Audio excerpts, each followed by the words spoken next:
Banyak sekali aset-aset dan kekayaan negara kita ini yang dikuasai oleh keluarga cendana. Seakan-akan semua aset itu adalah milik keluarganya, bukan aset milik negara.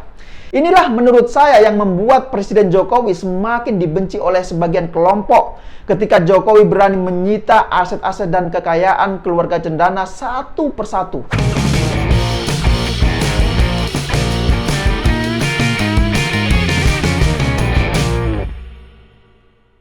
Ya, jumpa lagi dengan saya, Isu Muhammad.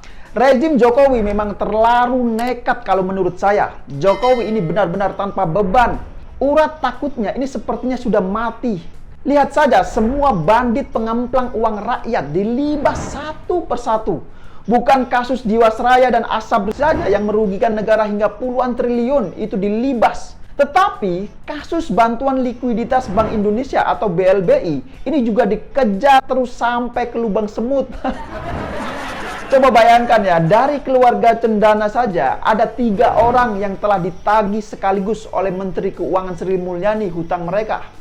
Mereka ini adalah yang pertama Tommy Soeharto, kemudian yang kedua ini ada Bambang Trihatmodjo, dan yang ketiga ini adalah Siti Hardianti Rukmana atau biasa disapa dengan Mbak Tutut. Untuk Bambang Trihatmodjo, pemerintah sendiri ini telah menagih hutang sebesar 35 miliar rupiah. Kemudian untuk Tommy Soeharto, pemerintah sendiri telah menagih hutang sebesar 2,6 triliun rupiah.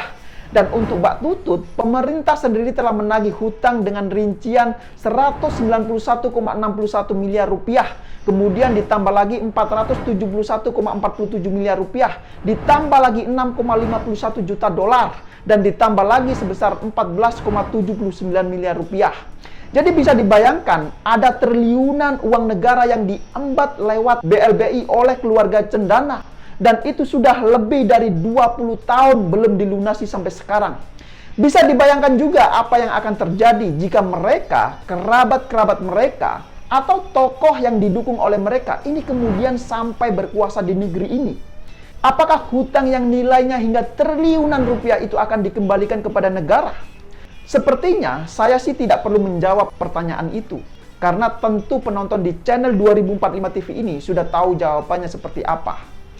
Nah, banyak kok yang sudah tahu betapa buruknya pengelolaan uang negara di rezim Orba. Bahkan menurut Menteri Keuangan Sri Mulyani, saat itu masih belum ada yang namanya neraca keuangan negara. Lah ini kan bisa menjadi celah besar untuk melakukan tindak pidana korupsi. Makanya tidak heran jika mantan Presiden Soeharto ini kemudian ditempatkan sebagai presiden terkorup di dunia berdasarkan temuan Transparency International 2004 dengan total perkiraan korupsi sebesar 15-25 miliar dolar Amerika Serikat. Di rezim Orba, ketika banyak sekali rakyat yang sedang susah, justru kita ketahui bahwasannya keluarga cendana ini masih berkelimang harta yang tak habis dimakan 7 turunan. Korupsi, kolusi, dan nepotisme begitu merajalela di masa lalu. Lihat saja semua pangeran dan putri cendana. Perusahaannya ini ada di mana-mana. Tidak ada keluarga cendana ini satu pun yang jatuh miskin apalagi kelaparan di masa itu. Padahal kita tahu banyak sekali yang susah pada saat itu. Bahkan untuk sekedar makan nasi dan ikan saja, mereka ini harus puasa terlebih dahulu seminggu. Saya masih ingat betul betapa saat itu mau menonton televisi saja, ini harus ke rumah tetangga. Itulah bagian dari sejarah penguasa Orba di masa lalu. Jadi tolong dicatat itu ya. Nah, asal tahu juga ya, sebelumnya Menteri Keuangan Sri Mulyani juga mengatakan bahwa hilangnya aset negara paling banyak terjadi di era pemerintahan Soeharto. Saat itu, tidak sedikit aset negara yang jatuh ke tangan pihak swasta. Dan ini berawal dari Indonesia yang tadinya ini tidak memiliki neraca. Jadi barang-barang milik negara pun ini tidak diadministrasikan, tidak direkod. Semua asal bangun saja, tidak ada pembukuannya. Bisa dibayangkan kan betapa jadulnya kondisi negara kita pada saat itu.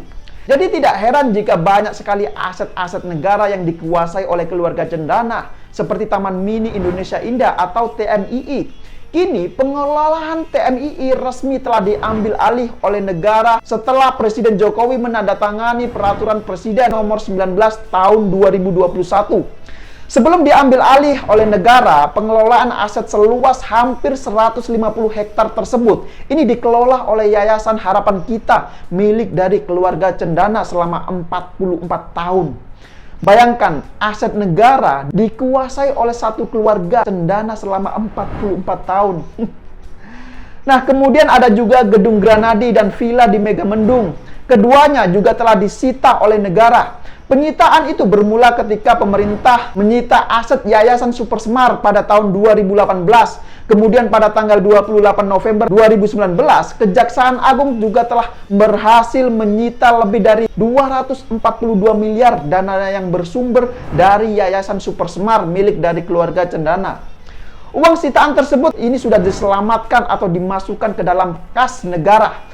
Penyitaan itu dilakukan sebagai upaya Kejaksaan Agung dalam menjalankan putusan kasasi Mahkamah Agung, yaitu menyita aset dan kewajiban Yayasan Super Semar untuk membayar kepada negara sebesar 4,4 triliun rupiah.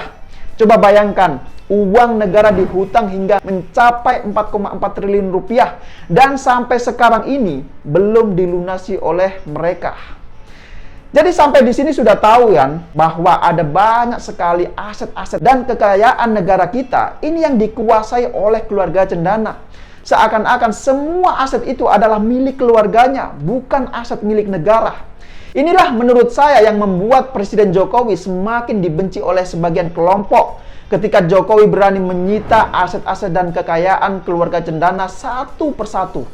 Dan seperti biasa, melihat fakta semua ini, orang-orang seperti Fadlizon, kemudian seperti Rocky Gerung, dan para pemuja mantan penguasa Orba lainnya, mereka tetap bungkam melihat fakta semua ini.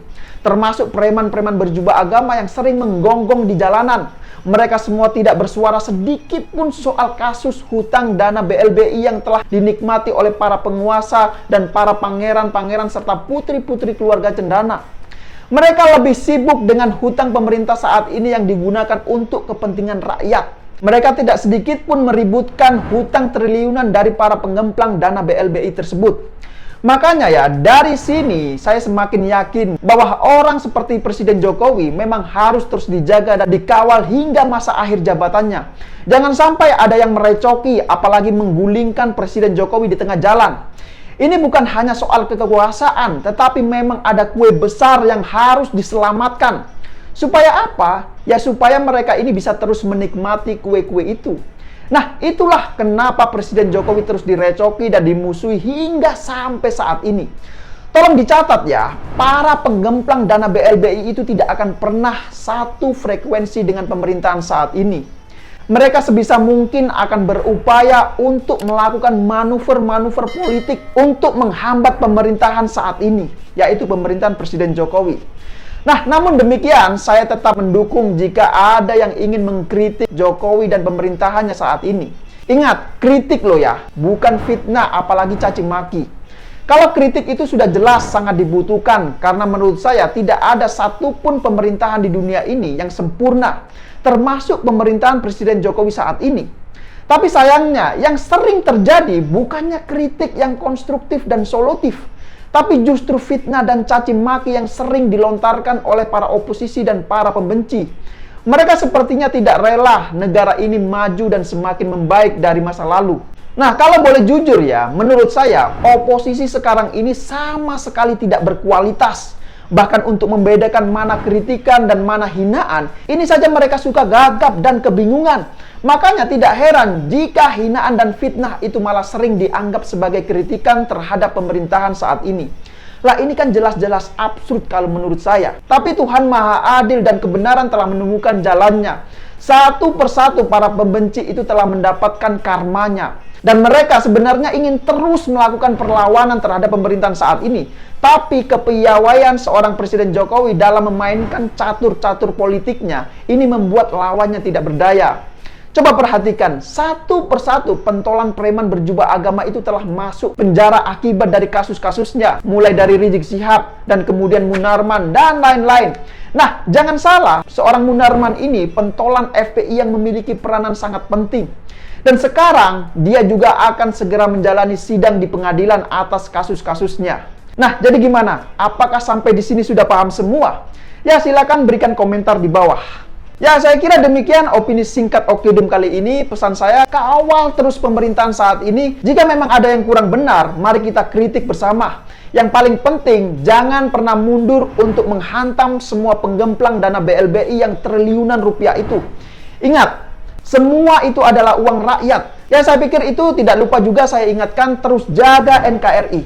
Terima kasih sudah menonton dan sampai jumpa di acara Okedum selanjutnya. Langkah-langkah extraordinary ini betul-betul harus kita lakukan. Dan saya membuka yang namanya langkah, entah langkah-langkah politik, entah langkah-langkah kepemerintahan akan saya buka. Langkah apapun yang extraordinary akan saya lakukan. Untuk 267 juta rakyat kita, untuk negara.